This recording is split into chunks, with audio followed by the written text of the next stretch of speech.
everybody, it's Monica, and welcome to another episode of the Afrocentric Social Worker Podcast, where we're changing the conversation about the collective experiences of African Americans and centering on our need for restoration and healing. So for today's podcast episode, I have another very special guest. We're going to be talking to Dr. Dawn Apgar. For those of you who are within the social work profession or you're working towards your social work licensure, you've probably seen her name on some book, or you're probably studying her material currently right now, or you use her material to pass your licensure exam. So we're super excited to have her here with us today. And she's going to be talking to us about her journey within the social work profession, so how she got to where she is, being able to use her degree. I'm also going to be talking with Dr. Apgar about some of the fears and apprehensions that she notices that entry-level social workers have, or what are some of those biggest mindset blocks and barriers that social workers have when it comes to utilizing their skills and talents. And then I also want to hear from Dr. Apgar about her current perception about where the social work career or where the social work field is, and then her ideas about how we can best position ourselves to be able to tackle some of these heavy cultural issues and political issues that we're seeing within our nation. So Dr. Apgar, thank you so much for being here. Thank you. Thanks for asking me. It's an honor. Absolutely. So I wanted to first talk about, if you could just give us a broad overview about how you got introduced into the social work profession, where some of your major passions lie, and what drew you into the social work profession. Well, I think, it goes pretty far back. When I was a graduate student, I felt a deep commitment to the code of ethics, right? And I was very interested in ethical practice. And so really right at the start of my career, I got involved with professional impairment and ethical issues. I did ethical consultation through, the professional associations and trainings on ethics, because really that's right why we want to be social workers. We're committed to the values. And so I wrote a policy statement on professional impairment. This is when social workers might have mental health or substance use issues. I got involved with my state licensing board. I got on the board. I became chair of the board. So I've really always been involved in professional social work practice and competent practice. It's always been a passion of mine. And so really, people ask me this all the time about test prep. That was sort of an outgrowth of other training that I was doing related to technology and ethics. And I've written on ethics and research. And so I realized that there really wasn't much out there for social workers as far as test prep. And some of the stuff that was out there really wasn't good quality. And this is many years ago. So I started doing training related to licensure prep. And the publisher, my publisher Springer, actually called me and said, we know that you have some sort of self-published handouts and things. Would you be interested in writing a book? So it was one book. And I said, oh yeah, I guess so. And then I was like, well, I could do the master's. I think I could also do the clinical. So maybe 2 books. And then it became 4 books, and then it became 8 books. And so it's really, evolved over the years. And one thing that's really exciting, which is during COVID, I found that people were really isolated. And so not only are the books out, but we've launched a learning community. So there's a brand new sort of product that goes with the books.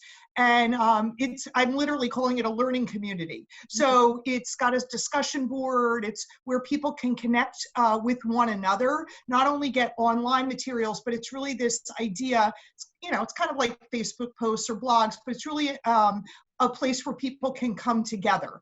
And so I'm excited because there's new editions of the book coming out now, the 3rd editions, and they include this online learning community. And that's really, I think, even when COVID's over, people can sometimes feel isolated and alone. And I'm trying to bring social workers, together. Absolutely. That's great. So one of the things to kind of go along with that, how did you know social work was it though? Because you do a lot of writing and a lot of social workers say that your writings are very easy to understand. They're practical. The examples are really great. And I'm sure you could have decided on a lot of different career fields other than social work. But what about this profession resonated with you? So I actually did decide on another career field. So I Okay. was, my journey is, well, I think people come to social work in all different ways, you know, Yeah. and so everyone, that's the beauty of social work, you know, that people are diverse and Yeah. have different skill sets, you know, and I've been very impressed with your skills in media and bringing people together. So I actually was pretty decent in high school in math and science. And I went to high school, you know, back in the early 80s. And when you were good in math and science, they were recruiting engineering students. So I actually entered college as an electrical engineering student. Wow. I know, it sounds, yeah. Like a jump. I learned quickly that electrical engineering was not for me. But the reason I wanted to go into electrical engineering is I always wanted to work with people, but I wanted to go into biomedical, building prosthesis. I had always volunteered a lot, you know, in high school. And so I ended up going to a school, unfortunately, an undergrad that didn't have a social work program. So I transitioned into psychology, and I started trying to find myself right after college, and my supervisor had an MSW. I got a job, and I didn't even know what a social work degree was, but she had an MSW, and she encouraged me to go, you know, back to school and to pursue social work. I took a few classes. I didn't even apply to an MSW program right off the bat, and I realized that there's really a place for everyone sort of in the social work field. And I knew I, again, was good in math and science. So I focused a lot on policy work and social justice issues and, you know, things obviously that interested me. But I think that when you say my materials are easy, a lot of my background is really trying to explain, like in math and science, I teach research methods, complicated and sometimes difficult material into sort of an easy format. And so I've just tried to use that, whether it's in test prep or teaching research or whatever, just trying to, and that's what social workers do, right? We have to explain difficult concepts to clients who are not, so I do what everyone else does, but just in a different, you know, a higher level. Yeah, I mean, I have been in contact with so many social workers, and they swear by your materials. And I remember when I was studying, I used a lot of your material. So it's helping a lot. I know you know this already. It's helping a lot of social workers pass their exams. So that was one of the reasons why I wanted to talk to you today. In addition to that, not only is it kind of like the technical side of social work where we have to understand concepts and ideas and be able to communicate that, there's also the emotional side of social work where we have to have confidence in our ability to communicate and to articulate ideas, to facilitate groups. What are some of the biggest struggles that you notice that social workers have mentally, even if they possess the skill, that's sometimes hard for them to overcome? Well, I think one of the things is when they you know, whether it's undergrad or grad, they don't realize that they're going to have to take a test. And so sometimes what happens is people graduate, and I've heard people say this, like, well, I didn't have to take the GREs, right? So they're thinking they're done, and then they get out, and then they're like, oh my gosh. So personally, I think that people make it out into something maybe even bigger than it is. And I'm not saying the test is difficult, but we put it out there, even the GREs. I mean, they're hard, but they're, you know, they're not insurmountable. So and people look at it and they're like, I can never do this. I haven't been prepared. Lots of social work programs don't give tests. They don't give multiple choice tests. And so I really think one of the biggest barriers is, you know, just our own mind, right? We put it out there as something that we just aren't going to be successful in. And so I do a lot of, I just was emailing somebody earlier, like, who's like, I'm giving up, or I do a lot of just, you know, coaching of social workers to say, you got this, right? You can do it. Now, it's something that you're going to have to work at. You know, it's not something, you know, that you've taken the test. It's, but it's, I really feel like anyone can really pass the test. It's just they're going to need to have a plan, and everyone's plan is going to be, slightly different. Yeah. And I'm sure you noticed that social workers who even feel confident can talk themselves out of their own confidence. Do you notice that not just as it relates to the test, but even when they're going into their work with clients, that sometimes they might have more talent or skill that they give themselves credit for? Absolutely. And I use this analogy. So my son's actually a freshman in college now, but when he was taking his SATs, he never walked in and said, oh, I'm taking them once and that's it. And I'm going to go to the school that I want. I'm going to get the score I want, right? But somehow with this exam, right, people are like, oh my gosh, I failed. Like, I'm a failure. No one, people often need to take it more than once. I said, no, you have to, you haven't taken it before. So that, maybe the first time is just getting used to the conditions or what you're going to be asked. So we as social workers we're notorious, right? We're like, we wouldn't do that with a client, but yet we use that psychological, right, talk on ourselves.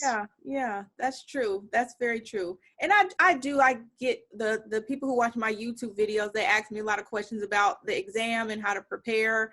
And, I do say that to them as well. Sometimes you have to treat yourself how you would treat a close friend. If you wouldn't call them stupid or an idiot or dumb, then, don't internalize that language and use it for yourself.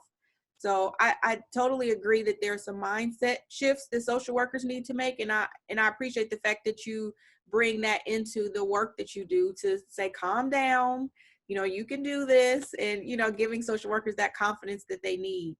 So with the climate that we're in now, one of the areas where I'm noticing that social workers are lacking confidence or needing confidence are these conversations around race and equity, social justice, which you mentioned is a huge passion that you have.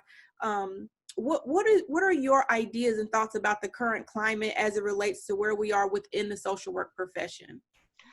I actually think we have a lot of work to do within our own profession. Yes. And I'm writing about this right now. I mean, I do a lot of other work besides licensure prep. I know that's what I'm sort of most known for, but I'm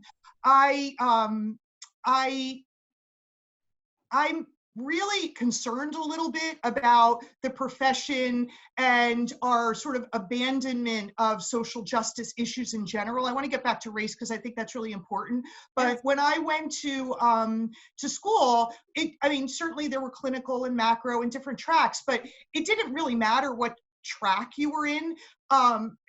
You had a responsibility to operate on the micro, the meso, and the macro. Right. So we've really become so like bifurcated, forget the meso, we're either micro or macro. And that's really what impressed me about your work is you have great clinical skills but still have that strong social justice commitment. And I do this when I'm teaching licensure prep. I sometimes will say to people, right, it's kind of a room of people, 100 social workers, and I say, what's the difference between a social worker and a licensed professional counselor or a psychologist? And they look at me, and they'll be like, well, we're like, we deal with the whole person. I get all these, and I'm like, well, I think they would say that too, right? And then we go on and on. And it usually can take 10, 15 minutes before someone will say social justice. Yeah. Right? Like, we're committed to, people who are poor, people who are marginalized and oppressed. So I am, and it's kind of funny that I deal with licensure because I don't think licensure has helped in this because people want to be licensed and they often want to be licensed at the clinical level. So sometimes they're apprehensive about, taking macro courses. So the long and the short of it is, I think we have some work to do, right, to bridge that divide within our own profession. It's a profession largely of white people too. And so we need to do better. When I'm at a university and it's predominantly people of color, and we have, predominantly a white faculty. And I remember hiring, like faculty of color, and some of the students were like, wow, like this is the first person I've had, like this is somebody who looks like me. And so we have a lot of work to do. So we got, we got to start at home, but I think there's no better time to be a social worker. So I agree.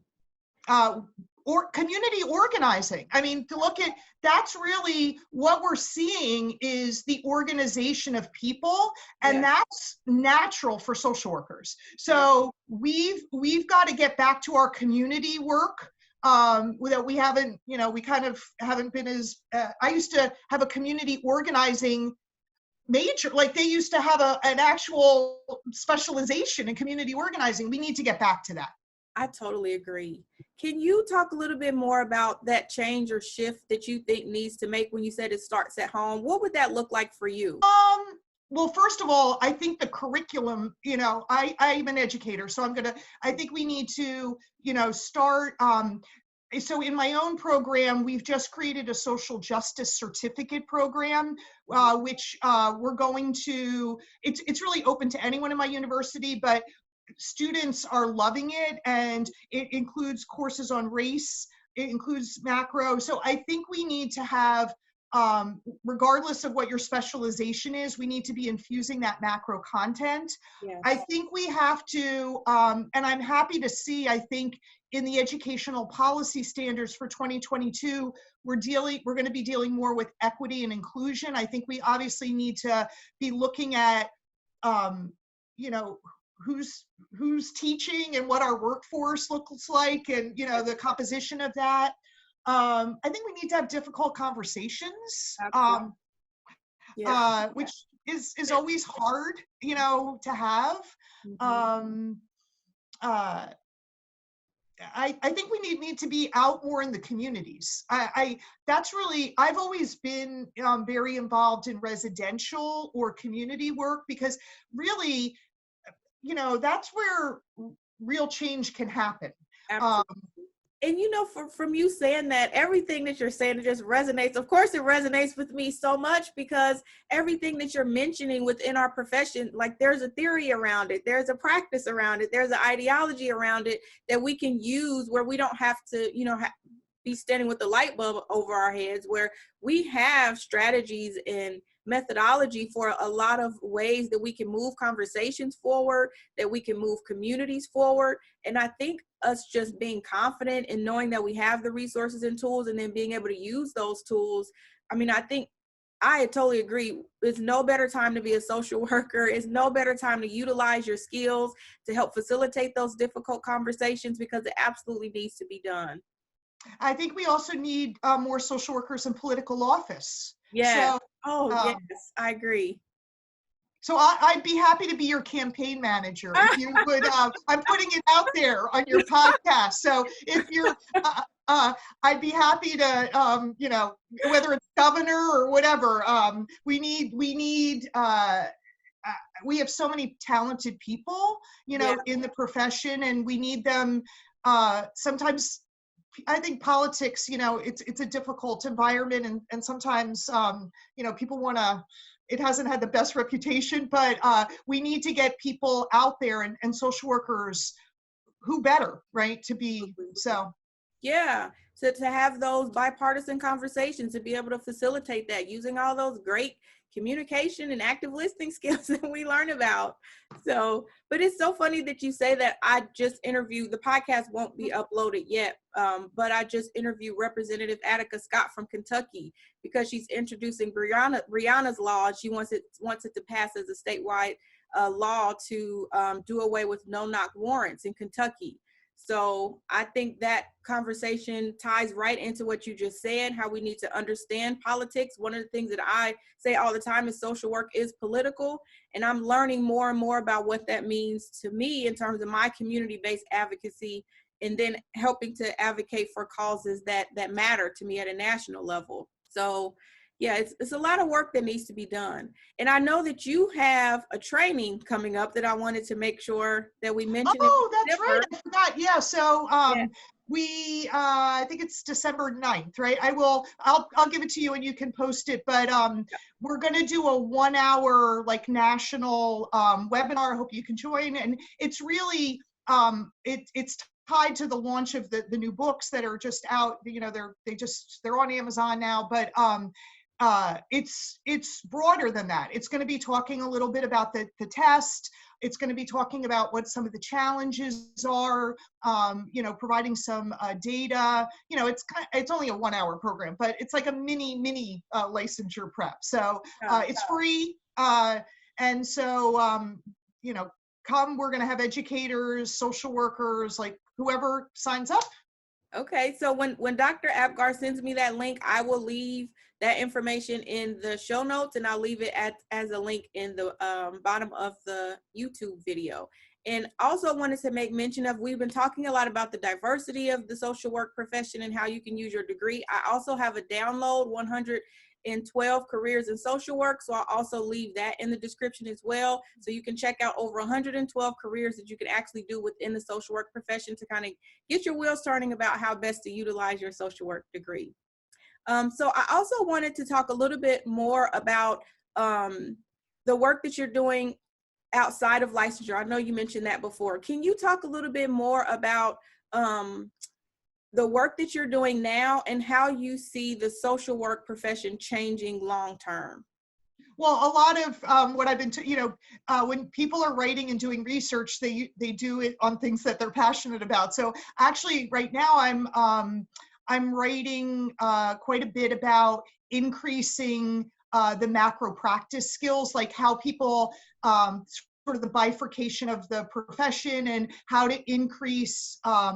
I have the great divide, like this idea of micro mirroring the micro and the macro. So I'm working on that. I'm also working, this ties directly to race, but last year I did an initiative at my school about racism with our social work students. And I used what I call a mutual help approach. It's kind of like self-help, right? I piloted it in our curriculum with our social work students. And so I'm writing a little bit about how it was very helpful. It was, kind of a safe space for people to, unpack their own implicit biases and really to talk about race before they graduated. Yeah. So I'm writing about that. I have to say, I'm working on an article right now for there's a new encyclopedia of macro practice coming out. There is an encyclopedia of social work, but this is about macro social work. So I'm working on a chapter, which is due in a few weeks. So I have a lot of projects going on. Yeah, it sounds like it. So you still have to work under pretty strict deadlines, even. Wow. I say to myself, if my students can write all these papers, I can do the same. So, so yeah, I have deadlines. I always have something that I'm working on immediately. And then I kind of in my mind think, okay, I'm going to work on this like in the month of December. And then I'm going to work on, like I have a few months out, I kind of have some of the longer term goals. And that's what I recommend for the test. Yeah, I say to people, it seems overwhelming. So just break it down. Just say, I'm going to do this tonight, or I'm going to do this month. And develop a plan and work the plan. So absolutely, yeah. When you were talking about the books that you prepare, one of the things that I was thinking about, because you provide work for social workers along the span of their social work career, and that would include when they're first starting out into the profession up until a level of specialization. So I actually just took my 9 hours. I'm in Ohio for my social work supervision credential. Mm-hmm. And it's so funny. The course was really good. I appreciated the course, but it always strikes me how racism is always an afterthought, like how it's always those last 3 slides where you talk about it, or, the last hour of the conversation, when it really needs to be embedded into the entire conversation around supervision. So with this conversation around advocacy and social justice when social workers are working within their professions, because I hear for younger social workers, having a supervisor who is not racially conscious or who does have bias, those create some of the most hostile and uncomfortable working conditions for African American social workers. Can you talk a little bit about what supervisors can do or how social workers can manage working under a supervisor who's not as open culturally? Well, I always say it's better to take a little less money and have a good supervisor. Mm. So sometimes when people get out of school, right, they are trying to get because you're trying to pay back your student loan, so you're taking like the best paying job. Honestly, a supervisor can make your life miserable, right? You can leave a good job without. So I would definitely, supervision to me, I don't even like how many vacation days, like to me, I want to know who my supervisor is. So Yeah. I would not take a job if I didn't get to meet my immediate supervisor. Mm-hmm. And actually even where I am now, like in any job, they're like, well, we're interviewing you. And I'm thinking to myself, well, I'm kind of interviewing you too, because Absolutely. if you're not, right? So that would be my first thing is don't take a job unless you meet your direct supervisor. Yeah. Because I think we're pretty good at assessing people and you can tell fairly quickly if this is going to be a match or not. Yeah. And the other thing I say, and when people get to the independent level, they don't necessarily even have to have a supervisor when they're in their own practice, but I have always had a mentor. I've always had someone who is certainly inside your agency is nice, but even if you don't have that person, you might have to seek that person out. Mm-hmm. I think mentorship is critically important, and especially in diversity, if you're in a setting where there isn't diversity, right, or whatever, it's great to try to change that, but you may need to seek out, a mentor who is, more sensitive or, can understand and help you work through some of these differences. Absolutely. Okay. Thank you so much. I appreciate that. So one of the last questions that I wanted to ask you before we wrap up, when you're kind of thinking about the career that you have created over time and how prominent your writings are, how much of a staple they are within the social work profession, and people look at your work and they want to have writings in their name, just like what you have been able to do for yourself, and maybe want to pursue social work in higher ed. What would you say for a social worker who sees your career and says, that's something that I could envision myself doing? What would you say that path would be for them? A very good question. So a couple years ago, I got a Lifetime Achievement Award and I go, I hope it's a half a lifetime, Right. because I'm not done yet, right? Yeah. Just so you know, I'm still trying to figure out what, this is, I appreciate those accolades, but I'm still trying to figure out what my contribution is going to be in the next, I don't know, decade, 2 decades. I hope to be around a while, but, what I would say is hard work, right? And honestly, I didn't set out, I tell people this all the time. So it took me 4 years to get my MSW.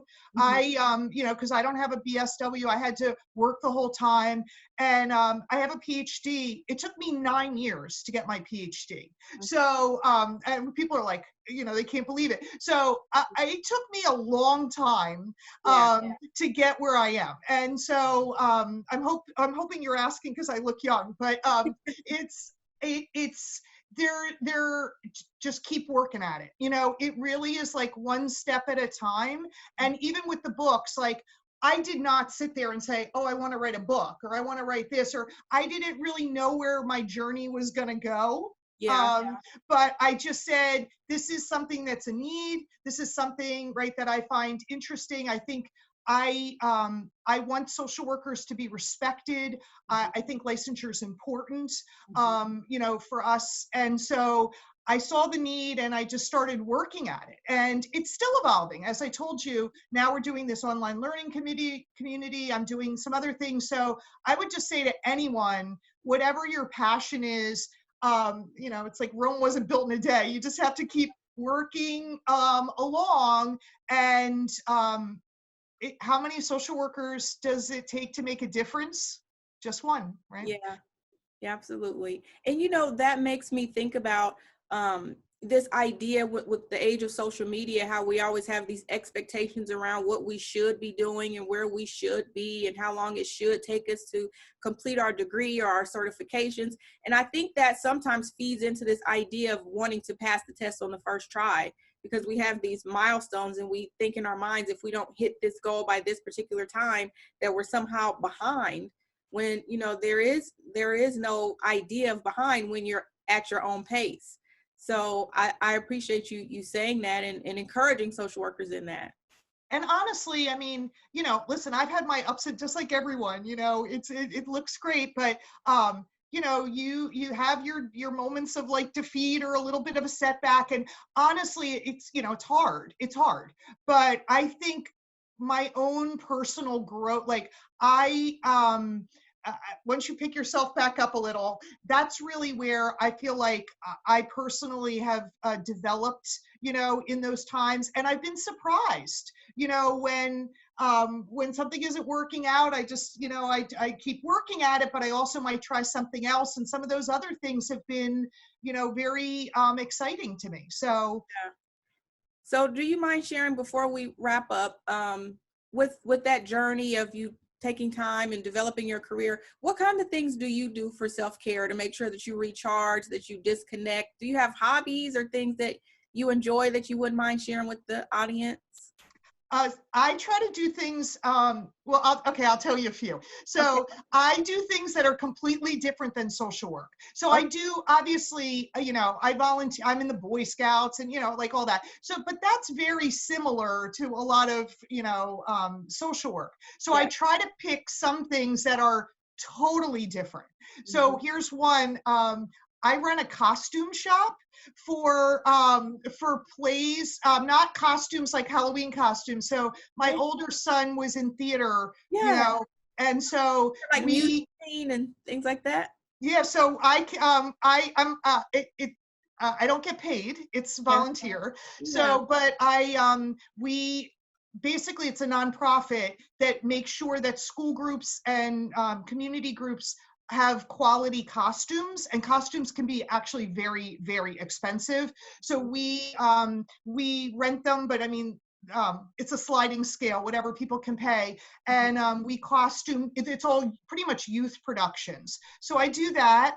And I love HGTV, fixer-uppers and things. So I actually do some like home renovation stuff. I've bought some fixer-uppers and, so I try to do things that are completely different. And when I travel without luggage.